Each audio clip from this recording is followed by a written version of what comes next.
For those who are listening to my speech, I kindly invite you to recite the following affirmations in your mind.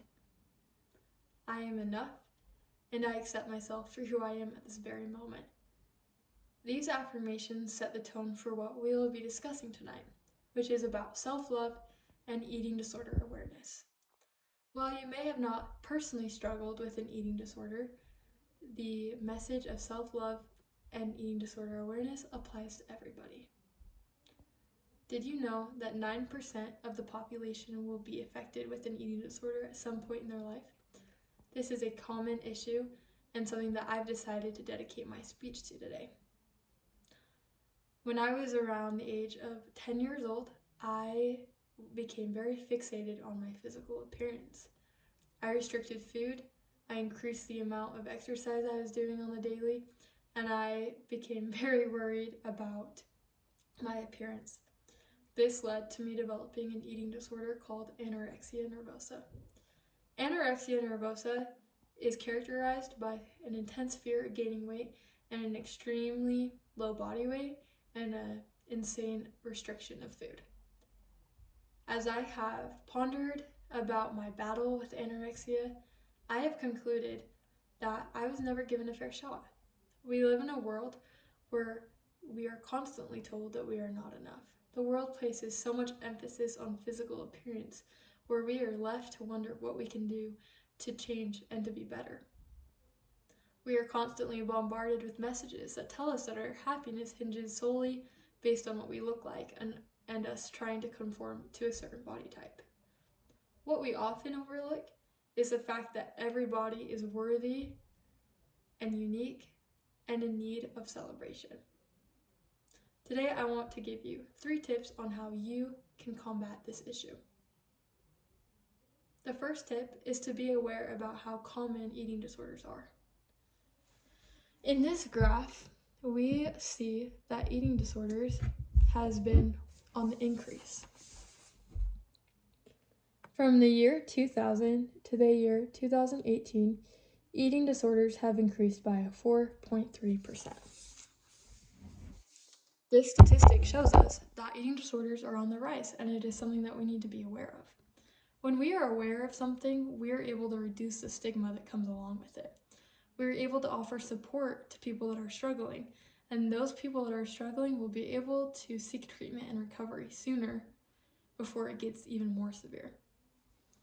We also learned from this infographic from the National Disorders Association, aka NEDA, that 1 in 10 people struggling with an eating disorder will seek professional help. That is a very low number, and from that, we know that there are people out there that are not getting the help and recovery that they need and that they deserve. Everybody deserves to live a happy and healthy life, and by raising awareness about eating disorders, we are able to help those who are struggling by just being aware. The second tip that I want to talk about today is the importance of assessing where we are with our relationship with food. I want you all who are listening to take a step back and think for a minute about how you view food. Do you view food as an enemy, something that is awful, or do you view food as something that helps you live your life to the fullest, something that energizes you, something that helps you do the things that you love, such as running, canoeing, dancing, or just being the person that you know you are? Food is something that is amazing, that can energize us, that can help us be the person that we want to be. We live in a world where food is always constantly demonized. We have put a lot of value of who we are as a person into the types of foods that we eat. Excuse me. When I was seeking professional treatment recovering from anorexia, the first tip that I was given from professionals that I want to share with you tonight is to avoid placing a good label or a bad label on foods. When we do that, we introduce guilt and shame into the eating process. For example, when we label a food bad, when we have a bad food, we are going to feel guilty. We are going to feel bad. We are placing moralization onto foods. And this should be avoided at all costs because we all deserve to have a healthy relationship with food, as it affects a lot of our mental capacities and puts us at a risk of developing an eating disorder. Now, the last and third thing that I want to talk about tonight is the importance of talking kindly to ourselves. Now, I get it, talking kindly to ourselves can sometimes feel foreign, as most of us are not used to it. But studies have actually shown that when we talk positively to ourselves, we actually experience physical benefits such as an increased lifespan, a decreased risk of developing cancer, and an even greater resistance to developing illness. So not only does talking positively to ourselves have a benefit on our mental health, but it benefits us physically.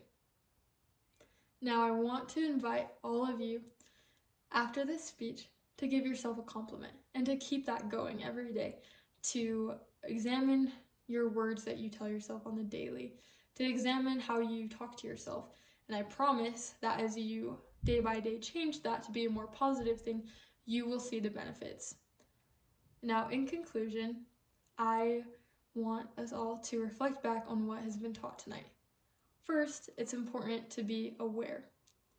When we are aware of something, we are able to reduce the stigma. We are able to comfort those who are struggling. Second, I wanted us to assess where we are with our relationship with food. And by doing so, I know that we will not be so hard on ourselves and our risk for an eating disorder will lessen. And third, we talked about how talking positively to ourselves has not only mental benefits, but physical benefits. Now, lastly, I wanted to show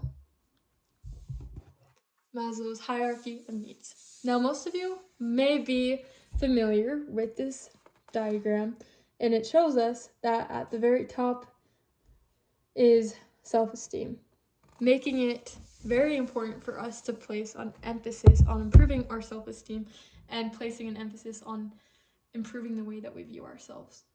And I know that as we do this, we will become better people. We will be at less risk of developing an eating disorder and even other mental illnesses, and we will be in a happier spot. And I know that by following these 3 tips that I suggested today, we will work together to create a world of inclusivity, a world where we accept ourselves for who we are, and for a world where we value our bodies and talk kindly to ourselves. Thank you.